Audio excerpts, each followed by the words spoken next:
As you get started with your corner store, the first thing you're going to do is you're going to set up your horizon line. I would say aim for your horizon line to be about in the middle third of your paper. Anywhere in there is probably going to be just fine for this project. And then what you have that, you're going to draw that across. Make sure that the ruler is parallel with the top and bottom of your page. Otherwise, once you have that horizon line drawn out, then what you're going to do is you're going to add your vanishing points. With this, they're going to be either at the edges of where the horizon line goes off the paper. Others, they can be a little bit just before that as well too. And then once you have those down, then you're going to start the second process of essentially mapping out the basic structure of your corner store. Usually the way I recommend is start with kind of the corner that is going to be closest to the viewer. And then once you have that general size and scale mapped out, then what you're going to do is you're going to establish where the bottom of the building is and where the top of the building is. And then same thing with this, just make sure you're holding down your ruler, keep checking that you are going to that vanishing point and that your ruler is not sliding somewhere in that process.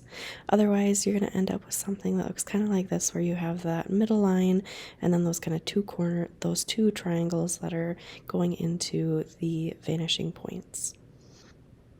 Once you have those vanishing points established in kind of that general structure, then what you're going to do is you're going to set up kind of how wide and deep your building is. So then you're going to essentially box off that area.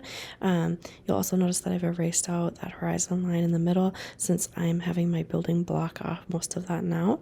And then what I'll do from here is start to look at where I'm seeing additional buildings kind of going down the street on either end of the corner store.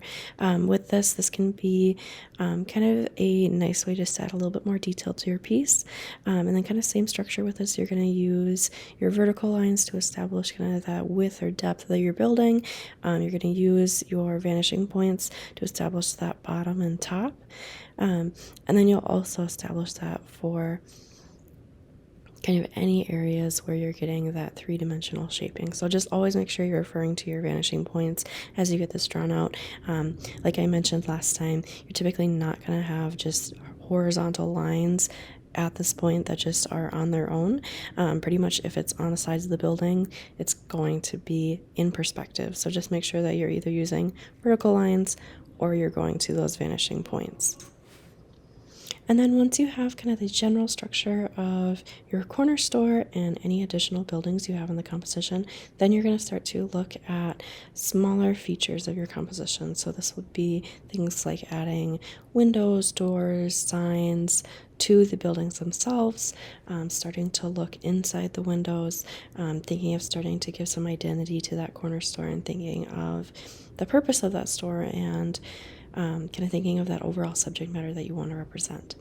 As far as other things to consider, as you move closer into the foreground, you can start to think on things like sidewalks, roads.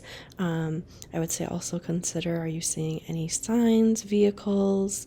Are you seeing anything as far as like benches, trash cans, plants?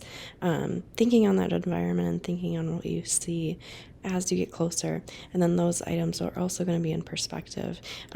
Typically, pretty much if it follows kind of the planes of the size of the buildings, you're going to keep it in perspective. If it extends off that, then it would not. But just make sure that you're always referring to those vanishing points.